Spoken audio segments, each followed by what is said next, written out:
आदरणीय आज हमारी विधानसभा की इस कक्षा में उपस्थित हम सभी के श्रद्धा के भारत की संसद लोकसभा की अध्यक्ष श्री ओम बिरला जी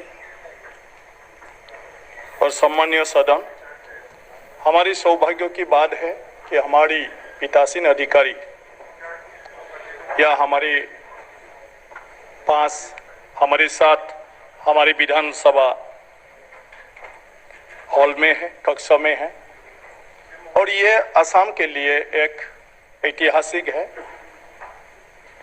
कभी भी भारत की कोई भी अध्यक्ष हमारी इस विधानसभा में नहीं आए थे। असम आए थे लेकिन विधानसभा नहीं आए थे। तो आज हमारी अध्यक्ष जी यहाँ हमारे साथ मौजूद है। ये हमारे लिए एक ऐतिहासिक है और हमारी खुशी की बात है। हमारी अध्यक्ष आज लोकसभा में जिस दिन से ये पीठासीन अधिकारी की जिम्मेदारी ली है, उसी समय से हमारे पार्लियामेंट की जो प्रक्रिया है, इस प्रक्रिया में बहुत ही बदलाव लाके उसको जितना कर सके डेवलप करके आ रहे हैं। और हम सब जानते हैं सर, आपके कारण आज हमारे देश में संसद में बहुत बड़े बड़े विषय को लेके जो निर्णय लिया जाता है, उसी समय संसद का जो हालत आगे चलते थे, लेकिन आप बहुत अच्छी तरह से इसको निभाते हैं। दोनों पक्षों को आप खुशी रखते हैं और एक आपका अच्छा नाम है। आप जब से स्पीकर बने, सारे लोकसभा के सदस्यों को बोलने का मौका मिला। विशेष करके असम के स्पीकर लोग बहुत खुशी है क्योंकि आप हर समय असम के स्पीकर को बात करने का मौका देते हैं। सर, आपका बहुत सारे एक्सपीरियंस है।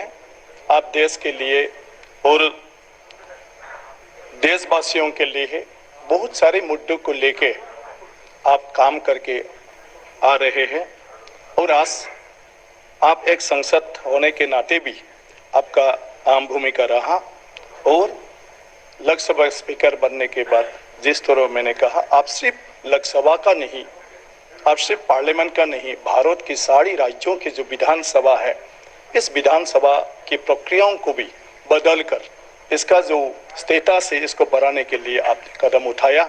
हर समय आप ये चाहता है कि भारत के सारी विधानसभा एक रकम की हो, सारी विधानसभा का जो स्टेटस है वो थोड़ा और आगे उठे और पार्लियामेंट की तोड़ो एक यूनिफॉर्मली, ताकि विधानसभा हो सके। इसके बारे में आपसे बोलते नहीं, आप लग भी रहे हैं। सारे मुख्यमंत्रियों के साथ आपने बात कर रहे हैं कि मुख्यमंत्री, सरकार और विधानसभा मिलके कैसे हमारी संसदीय जो ये है प्रक्रिया है, इसको हम कैसे उपयुक्त हिसाब से लोगों के लिए, देश के लिए हम यहाँ पर व्यवहार कर सके।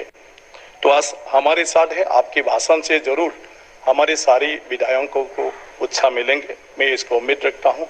सर, ये भूमि वीरों का भूमि है, यह जिसको महाभारत कहा जाता है, अखंड भारत।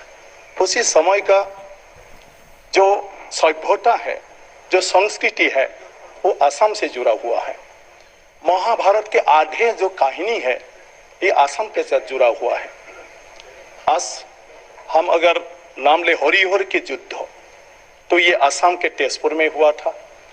आज भगदत्त जिन्होंने महाभारत के युद्धों में यहाँ से जाके भाग लिया था, ये गुवाहाटी में ही था, जो नरकासुर के बेटा था। आज जो आपका घटश्याम मंदिर है, वो बारबारिक, जिसको हम मानते हैं ये बारबारिक घटोत्कच का बेटा है और घटोत्कच का पत्नी हमारी यहाँ मुरा की बेटी मौडवी है, तो ये हमारी नाती होता है। और हम लोग हिरंब को हमारा आसाम का जो लोग थे उसी समय का उसका वंशधर मानते हैं। रुक्मिणी आसाम के थे और यहाँ से द्वारका श्री कृष्ण जी के साथ शादी होके चले गए। तो इसी तरह बहुत सारे वो बातें जुड़ा हुआ है। अगर हम भारत की सभ्यता का बात कहें तो ये असम है। अगर हम महाभारत पढ़े वहां पर जितना भी उल्लेख किया गया है सर, ये भूमि है तो ये वीरों का भी भूमि है, ऐतिहासिक भूमि है। समग्र भारत, आज के भारत नहीं, ये महाभारत जो अखंड भारत है, उस अखंड भारत का अंग है। लेकिन आज कोई कोई प्रश्न करता है कि ये नॉर्थ ईस्ट कहाँ से है, क्या है। कभी नॉर्थ ईस्ट वाला भी कभी बोलता है हम लोग क्यों उधर जुड़ गया। जुड़ा नहीं, ये आगे सारे जो महाभारत जिसको कहलाते हैं, अखंड भारत जो है, इसके साथ ये भूमि आगे से ही थे। इसका भारत का अगर सभ्यता कहे, भारत का अगर संस्कृति को का कुछ बातें हम करें तो ये सब आसाम भी जुड़ जाता है, नॉर्थ ईस्ट भी जुड़ जाता है सर।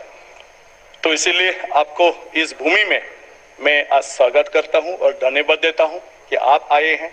तो फिर और हम बहुत सारे आज जानने को मिलेंगे, सीखने को मिलेंगे। तो मैं आज को आपको